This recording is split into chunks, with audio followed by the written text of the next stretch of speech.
Word of more turmoil and more chaos inside of the White House. The latest conflict in the West Wing involves President Trump and his chief of staff, John Kelly, according to a network news report.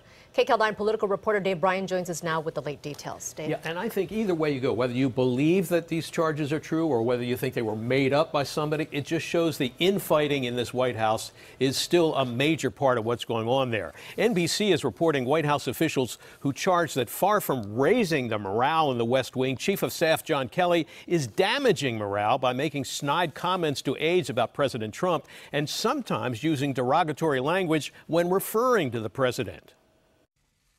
The latest report involves the man who was brought into the Trump administration just 9 months ago to clean up the mess, fix the problems, and instill some order in the West Wing. But now NBC News is reporting that Chief of Staff John Kelly is instead right in the middle of the backbiting and infighting.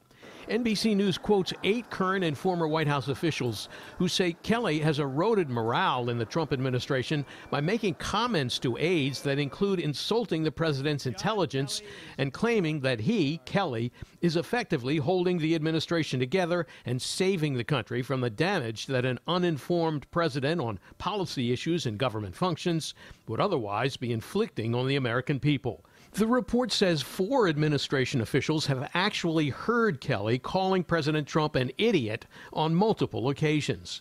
Kelly and the president have both essentially called the report total nonsense. Kelly releasing this statement: "I spend more time with the president than anyone else, and we have an incredibly candid and strong relationship. He always knows where I stand, and he and I both know this story is total BS." And some others in the administration agree that the report does not ring true. 3 White House spokespeople said they've never heard Kelly call the president an idiot or use that word at all, and they say they don't believe it's accurate that Kelly did indeed call the president an idiot. The president himself tweeted, "The fake news is going crazy, making up false stories and using only unnamed sources who don't exist. They're totally unhinged, and the great success of this administration is making them do and say things that even they can't believe they are saying. Truly bad people." I received a call today from the President of the United States. But if the experience of the last cabinet official to call the president a name behind his back is predictive, Kelly's exit could be coming sooner rather than later.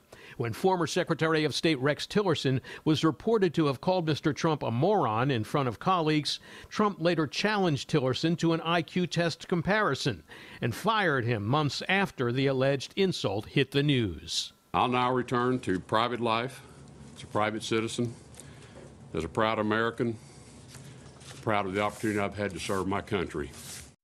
Now, the report also quotes some current and former White House officials as saying they expect Kelly to leave by July, just a couple of months from now, and Kelly's 1-year anniversary as Chief of Staff. But others say it's anyone's guess when or even if Kelly will be leaving this year. Jeff, back to you.